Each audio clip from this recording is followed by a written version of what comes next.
I honestly don't know how to begin this. It's 3 a.m. I'm lying here staring at the ceiling, and I can't seem to get the anger out of my head. I never thought I'd be the guy posting online about his life falling apart, but here I am. My wife and I were married for more than 20 years. She's 45, I'm 47, and I trusted her with everything. My love, my time, our children, and our entire life together. Then she cheated on me with a man who was closer to our children's age than hers. I'm not even sure I'm completely angry yet.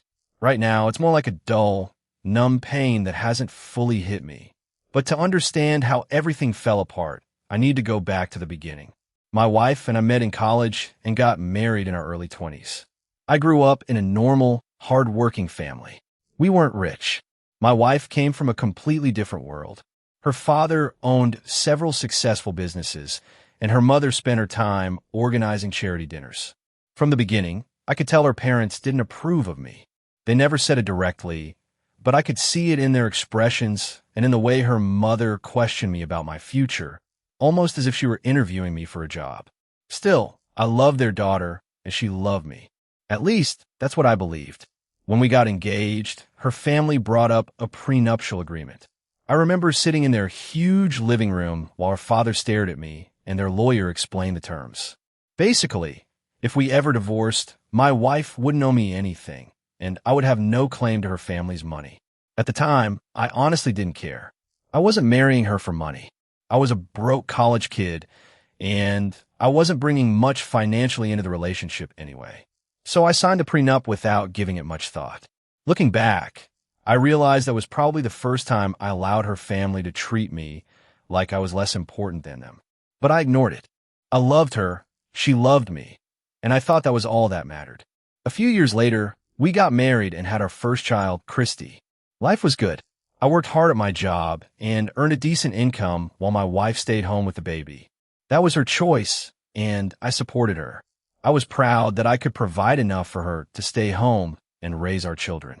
We talked about hiring a nanny or sending the baby to daycare, but she wanted to take care of the kids herself. Over the next few years, we had 3 more children, 2 boys, Jack and Daniel, and another daughter, Jane. Money was tight sometimes, but we always managed. I worked harder, she took care of the children in the house, and I believed we were a team. At least that's what I thought. Her family's money also made things easier for her. They sent her monthly allowances and sometimes paid for vacations, clothes, and private schools for the kids. I never really had a problem with it. I was still contributing to our family. I paid for our house, groceries, bills, and everything else we needed. Then, about 10 years ago, her family's money started disappearing. I never knew every detail, but there were lawsuits, bad investments, and eventually the allowances stopped. Her father's businesses collapsed, and her mother lost the charities she had once been so proud of. It was like watching a slow-motion train wreck. Around that same time, my wife started changing. She didn't get a job, even though her family's financial support was disappearing. And that was when things in our marriage slowly began to change. I never asked her to get a job. I just assumed we would keep going the way we always had. But she started becoming bitter. She complained more about the things we didn't have and constantly talked about how different life had been before her family lost their money. At the time, I thought she was simply struggling to adjust. Her entire life had been built around privilege, and now she was living like everyone else. I thought we would get through it. I had no idea she would eventually throw everything away. The part that hurts the most is that after 20 years of me being the stable one and the provider while she stayed home, the prenup is actually hurting her now, not me. Because of that agreement, she has no right to alimony. That was part of the deal. Back then, she and her family never imagined it would matter. But now that she cheated and I'm leaving her, she finally understands exactly what that prenup means. The only major thing we own together is our house. It's completely paid off, but the property taxes, upkeep, and HOA fees are still expensive. Once the divorce is finalized and the house is sold, she'll receive her share of the money. After that, though, she'll have to figure out the rest of her life on her own. I know that sounds harsh, but I'm done caring. She made her choices. I never wanted any of this. I married her because I loved her. I gave her 20 years of my life. I helped raise our 4 amazing children. I worked my ass off, so she never had to worry about money. And she repaid me by throwing all of it away for someone who probably doesn't even know what it's like to have a mortgage. I don't feel guilty about leaving her with very little, and I don't think I should. She didn't feel guilty when she cheated on me. Actions have consequences, and now she has to deal with hers. I should probably explain how I discovered the affair, because looking back, the whole thing almost feels surreal. How'd I miss the signs? Was I really that blind, or did I simply refuse to see what was happening? I still replay everything in my head, trying to figure out exactly when she started drifting away from me. When did our marriage quietly begin falling apart while I was too busy to notice? It started a few months ago. I had been working later than usual. Work had been rough that year, with layoffs and constant pressure to perform, so I was putting in extra hours just to make sure everything stayed afloat. My wife seemed fine with it. She wasn't complaining about me working late like she used to. Looking back, that should have been a red flag. At the time, I just assumed she had gotten used to it after all these years. Then one night, I came home and found her sitting on her phone, laughing at something. The moment I walked into the room, she quickly put the phone down. That was when I felt it, that strange feeling in my gut that something wasn't right. I ignored it at first. What was I supposed to say? Hey, I didn't like the way you laughed at your phone. It sounded ridiculous, but the feeling wouldn't go away. Over the next few weeks, she became more and more protective of her phone. She took it everywhere. The bathroom, the kitchen, even out into the garden while she watered the plants. That wasn't like her. My wife had never been obsessed with technology. She used to make fun of me for being glued to my laptop. Now, suddenly, her phone had become her new best friend. I kept telling myself I was imagining things. After 20 years together, I thought I knew her better than anyone. So I kept brushing away the feeling, convincing myself it was just stress or paranoia. Then the strange errands started. She began going out much more often than usual, always alone and usually at odd times. I would come home and the kids would tell me, Mom just left to get some groceries, or she said she was going to pick up a gift for someone. The real turning point came when I saw her parked at a strip mall across town.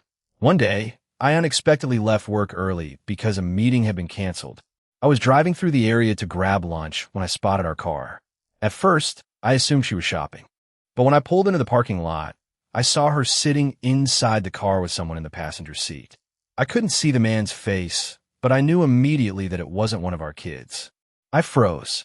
I remember gripping the steering wheel so tightly that my knuckles turned white. I didn't confront her right then and there. I don't even know why. Maybe I was scared of what I would find out. Or maybe I was still trying to give her the benefit of the doubt. I sat there for a few minutes, staring at the car, before finally turning around and driving home. That night, I couldn't look at her the same way. Every word she said and every smile she gave me suddenly felt fake. It was like I was seeing my wife through a completely different lens. The feeling ate away at me, and I knew I had to find out the truth. I'm not proud of what I did next, but I'm not sorry either. While my wife was taking a shower, she left her phone charging in the kitchen. For the first time, I had a chance to look through it. Her password hadn't changed. I unlocked the phone, and everything was right there. Dozens of messages with someone named Ryan. I read through them, and my stomach dropped with every message. They had been seeing each other for months. The messages weren't even careful. They were flirty, suggestive, and sometimes downright disgusting. There were messages like, "Can't wait to see you again," and "Last night was amazing." There were also a few pictures. Nothing graphic, but more than enough to tell me exactly what was happening. It felt like the ground disappeared beneath my feet. I stood in the kitchen holding my wife's phone, shaking, with my head pounding. I put the phone back exactly where I'd found it and walked outside because I couldn't breathe. I don't know how long I stood there in the yard, staring at nothing. Eventually, I went back inside. A little later, my wife came out of the bathroom with her hair still wet and casually asked if I wanted to watch a movie that night. Then she smiled at me, a normal smile, as if nothing had happened. That's the part one still can't get over. How easily she could lie to me, look me directly in the eyes, and pretend everything was perfectly fine. That night, I didn't say a word. I went to bed, or at least pretended to. She slept peacefully on her side of the bed while I lay there staring at the ceiling, trying to figure out what the hell I was going to do.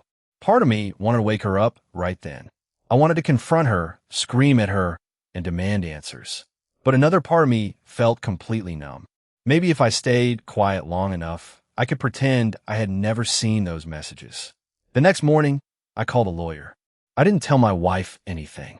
I left for work, sat in my car for nearly an hour, and then found a divorce attorney who came highly recommended.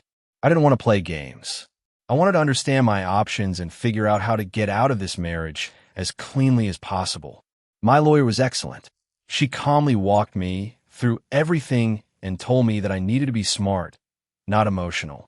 She advised me not to confront my wife yet and to start gathering evidence. The messages were a good start, but she said I needed more. So for the next week, I pretended everything was normal. I acted like nothing had changed while quietly gathering proof. Bank statements, location history, screenshots of messages. I felt like a detective in my own home. It was the worst week of my life. Eventually, I had enough. My lawyer filed the divorce paperwork, and the next morning, my wife was served. The look on her face when she opened the envelope is something I'll never forget. Shock, confusion, maybe even a little fear. She looked up at me, and all I said was, "I know." I didn't yell. I didn't explain. I simply walked out of the room. I'll never forget that day because for the first time in weeks, I felt like my life was at least somewhat back under my control. Little did I know, things were about to get even messier. When I first discovered the affair, my biggest concern was keeping it between my wife and me. I didn't want our kids dragged into it. They didn't deserve this mess, and I didn't want to destroy their relationship with their mother. I thought the less they knew, the better. I honestly believed I was protecting them. Of course, that's not how things went. The moment my wife was served with the divorce papers, she decided to flip the entire story. Instead of facing what she had done, she went straight to our children and turned on the tears. I wasn't there to see it myself, but apparently. She sat all 4 of our kids down in the living room and told them that I was giving up on the family and rushing into a divorce over one mistake. One mistake. That's how she described cheating on me, as if she had simply forgotten to take out the trash or showed up late for dinner. Jack, our youngest at 18, was the first one to come talk to me. He's always been the most straightforward kid in the family. One evening, he knocked on my office door, came in, sat down, and asked me directly, "Dad, what's going on?" I try to keep things simple. I told him, "Your mom and I are having some serious problems, and we're not going to stay together." He nodded and took a moment to process it. Then he asked, "Did she cheat?" The question hit me like a punch. I wasn't expecting him to figure out that quickly, but Jack has always been sharper than people give him credit for. I didn't lie to him. I simply said, "Yes, she did." I saw the anger flash across his face, but he didn't say anything else. He just nodded again and walked out. That was only the beginning. After that, the other kids started asking questions. Jane, 20, texted me first. She's quieter and more reserved than her siblings, and I think she was trying to figure out what was really happening. She asked if it was true that I had filed for divorce. When I told her yes, she simply replied, "Okay, no follow-up, no judgment." Jane has always been the type to keep her thoughts to herself, but I could tell she was hurt. Then there was Daniel, 19. He was more upset about the entire situation. A few days later, he called me and asked if there was any way we could work things out for the sake of the family. I had to explain that trust is everything in a marriage. Once that trust is gone, you can't simply pretend it never happened. I told him I couldn't spend the rest of my life with someone who could look me directly in the eyes and lie to me. He seemed to understand, even though he clearly didn't like the situation. Then there was Christie, 22. I save her for last because, honestly, her reaction has been the hardest for me to deal with. Christie has always been extremely close to her mother, much closer than she's ever been to me. That doesn't mean we didn't have a good relationship, but I was the strict parent.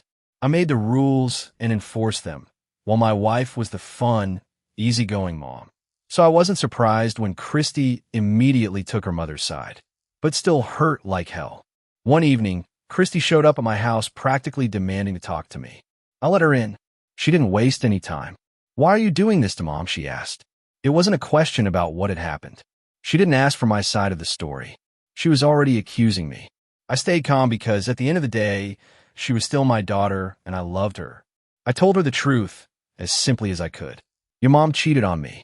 I can't forgive that, and I'm not going to pretend everything is fine. Christie shook her head and started crying. But she's sorry. She knows she messed up, and she wants to fix it. That was when I finally couldn't hold back. Christie, this isn't something you could just fix.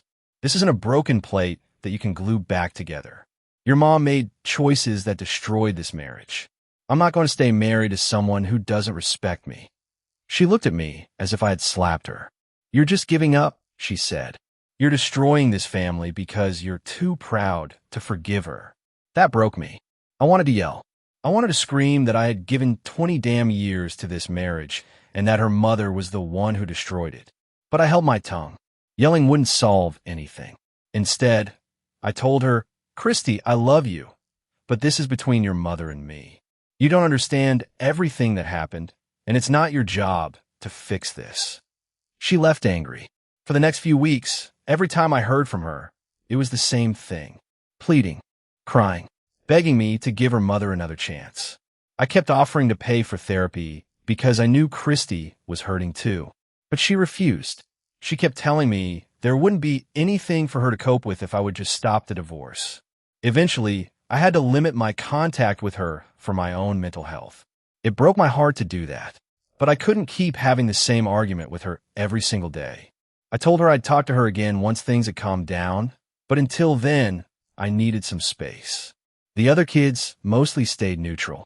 After finding out about the cheating, Jack stopped talking to his mom altogether. Jane tried to stay out of the situation, but I could tell she was quietly supporting me. Daniel seemed torn. I think he was struggling with everything, so he kept his distance from both of us. My wife, however, saw all of this as an opportunity. She knew Christie's reaction would get to me, so she started using her to pressure me. Suddenly, Christie was sending me long messages about how much her mom regretted what she had done, how she deserved another chance, and how unfair I was being. I knew exactly where those words were coming from. They weren't really Christie's words. They were her mother's. That was when I realized my wife wasn't just trying to save our marriage. She was trying to save herself. She knew the prenup had left her in a difficult financial position, and now she was using our children to pressure me into staying. That realization made me angrier than anything else. It felt like she didn't care how much damage she was causing as long as she got what she wanted. I wish I could say I handled everything perfectly, but I didn't. Watching my children get dragged into this mess and seeing Christie turn against me while my wife pulled the strings broke something inside me. I felt like I was losing my family piece by piece, and there wasn't a damn thing I could do to stop it. If you've been following my story, you already know things were bad. But what happened at Jane's birthday took everything to another level. It's the kind of night I'll never forget, no matter how badly I wish I could. Jane turned 20 a couple of weeks ago, and we had planned a small family dinner at my house. Nothing fancy, just the kids, a cake, and some pizza. Jane has never been the type who likes big parties, so I thought something simple would be perfect.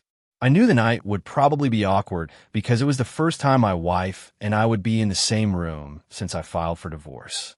I also hadn't spoken much to Christie since our last argument. Still, I figured everyone could put their feelings aside for one night. It was Jane's birthday, after all. A couple of days before the dinner, I texted both Christie and my wife and made one rule very clear. Don't bring up the divorce. I told them the dinner was for Jane, and I wasn't going to let our personal problems ruin her birthday. I thought I had made myself clear. Neither of them replied to my messages. Looking back, that should have been my first warning that things were about to go sideways. The night of the dinner, everyone showed up.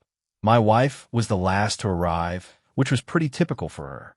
She always seemed to make an entrance. She walked through the door with Christie right behind her. The tension hit me immediately. My wife smiled at me as if nothing had ever happened, while Christie wouldn't even look at me. I kept my mouth shut. I wasn't about to start a fight at Jane's birthday dinner. The dinner itself was tense. The kids did their best to keep things light. They cracked jokes and talked about work, school, and everyday things. But you could feel the tension hanging over the room. It's hard to explain. It was like there was an invisible weight sitting on all of us. Whenever my wife said something, it felt forced, like she was trying way too hard to act normal. Christie was unusually quiet, too. That wasn't like her at all. She normally talked everyone's ear off, but that night, she barely said 2 words. Eventually, we brought out the cake. Jane seemed happy enough, and I focused on her as much as I could. I wanted her to feel celebrated despite everything going on around us. Then we blew out the candles and started cutting the cake. That was when my wife decided it was the perfect moment to make a little speech. "Isn't it nice to have the whole family together again?" she said, raising her glass like we were sitting at some perfect family dinner in a movie. Then she continued, "It's so important to put our differences aside and come together for the people we love." I froze. I could feel the blood rushing to my face because I knew exactly what she was doing. This wasn't about Jane or her birthday. She was trying to guilt-trip me in front of our kids. And the worst part was that she was doing it while pretending to be the loving mother who just wanted her family together. The room went completely silent. I glanced at Jane, and she was staring down at her plate, clearly uncomfortable. Jack, my youngest, was the first to break the silence. "Are you serious right now?" he asked, glaring at my wife. "You couldn't just keep it to yourself for one night?" My wife tried to play innocent. "What? I'm just saying it's good to be together. That's all." Jack wasn't having it. "No, you're not. You're making everything about you, like always." That was when Christie jumped in. "She's not making it about herself," she snapped at Jack. "She's trying to fix things. She's the only one trying to keep this family together." By that point, my head was pounding. I wanted to stop the argument before it turned into a full-blown fight. "Enough," I said. "This isn't the time or the place." But it was already too late. Jane, who had barely said anything all night, suddenly slammed her fork down on the table. "Oh my God, just stop," she shouted. Then she looked directly at Christie. "You're only taking Mom's side because you helped her cheat." The entire room went dead silent. You could have heard a pin drop. I turned toward Jane, completely stunned. "What did you just say?" I asked. Jane looked angrier than I had ever seen her. She turned toward Christie. "You knew, didn't you?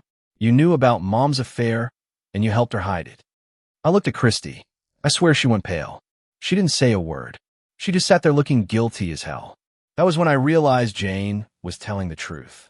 My own daughter, my oldest child, had known about the affair. And it wasn't just that she knew. She had actively helped her mother cover it up. I can't even describe what I felt in that moment. It wasn't just anger. It was betrayal on top of betrayal. It felt like the knife already in my back had been twisted all over again. I looked at Christie. "Is that true? Did you know?" She didn't answer. She didn't deny it either. She just sat there staring down at her lap. My wife immediately tried to step in and deflect the situation. "Let's not do this right now," she said, her voice shaking. Jack cut her off. "Are you kidding me? You did this, and now Christie helped you too? You're unbelievable." The entire dinner exploded into chaos. Jane stormed out of the room. Jack started yelling at Christie. Daniel just sat there, completely stunned. As for me, I didn't even know what to do. I was too angry, too hurt, and too overwhelmed to process everything that had just happened. I stood up, looked at Christie, and said, "We're done talking for now. I can't even look at you." Then I walked out. I sat in my car for probably an hour that night, trying to process everything. My wife had betrayed me. But Christie? I never thought she was capable of something like this. I understood that she was close to her mother, but helping her hide an affair and lying to me was something I didn't know if I could ever forgive. When I finally went back inside, the house was completely quiet. Everyone had already left. I sat alone in the dark for a while, feeling like everything I'd spent my life building was crumbling around me. That night, I made a decision. I couldn't keep trying to fix things with Christie. Not now. Not after this. I'd already lost my wife, and now I felt like I had lost my daughter too. After Jane's birthday dinner completely blew up, I spent the next few days in a fog. I barely slept. I would sit at the kitchen table with a cup of coffee that eventually went cold, just staring into space. The silence in my house used to feel comforting after a long day. Now it felt heavy and suffocating. It's strange how everything can look exactly the same, yet somehow nothing feels the same anymore. The truth is, What Jane revealed about Christie broke me in a way I never thought possible. I always assumed that if my marriage ever fell apart, and honestly, no one ever thinks it will, my kids would still be my anchor. I believed that no matter what happened between me and their mother, they would at least understand that I had done everything I could for our family. But finding out that Christie, my oldest daughter, the little girl I used to carry on my shoulders and the teenager I stayed up late helping with homework, knew about the affair and helped cover it up hit me like a freight train. I couldn't wrap my head around it. How do you even process something like that? Had she been lying to my face all these months too? How long had she known? Had she sat across from me at the dinner table, laughing at my jokes, while knowing her mother was secretly seeing someone behind my back? It made me question everything. Every hug, every I love you, every conversation we had ever shared. Suddenly, all of it felt tainted. At first, I didn't even want to believe Jane. I hoped she had misunderstood something. Maybe there was another explanation. But then I remembered the look on Christie's face that night. How quickly she had gone pale. How she couldn't even look me in the eye. Most importantly, she never denied it. Her silence told me everything I needed to know. The next morning, I tried to distract myself. I went for a long drive with no destination in mind, just circling the outskirts of town with the windows down. It didn't help. Everywhere I looked reminded me of my family and the life I thought I had built. There was the gas station where I had taken Christie when she was learning to drive. The park where we used to have family picnics. The ice cream shop the kids loved when they were younger. It felt like my entire town was mocking me. When I got home, I sat down and tried to write Christie a text. I thought maybe I could calmly ask her why. Why would she do this? Why would she betray me like that? But every time I started typing, my anger took over. I would type, "How could you?" Then I'd delete it. I tried something softer. "Can we talk?" But even that felt pointless. What was there to say? I knew I would probably end up yelling, and I didn't want that. So I didn't send anything. I spent most of that day replaying memories of Christie in my head. When she was little, she used to sit on my lap and tell me I was her hero. I was the one who took her to her first concert when she was 13. I still remember how tightly she held my hand the entire time because the crowd was so big and she was afraid of getting lost. She used to call me whenever she needed advice about boys or college classes. So how did we get here? How did I become the villain in her eyes? I kept wondering if maybe I hadn't been enough of a father to her. Maybe I worked too much. Maybe I didn't spend enough time bonding with her. Maybe that was why she sided with her mother so easily. I don't know. And honestly, I may never know. That evening, I finally broke down. I'll admit it. I'm not ashamed of it. I cried harder than I had cried in years, probably not since I lost my own father. And it wasn't just about my wife anymore. It was about my daughter. I've always been the kind of man who holds everything together for everyone else. But this time, I couldn't hold it in anymore. I was grieving the family I thought I had. I was grieving the trust one thought we shared. It felt like I had lost everything all at once. After that, I realized I had to make a choice. I couldn't keep sitting in my house feeling sorry for myself. I couldn't keep driving myself crazy replaying what Christie had done or wondering why she had done it. I love her. She's my daughter. But I finally understood that I couldn't fix this right now. She had made her choice, and I couldn't let her guilt trip me into trying to save a marriage that was already dead.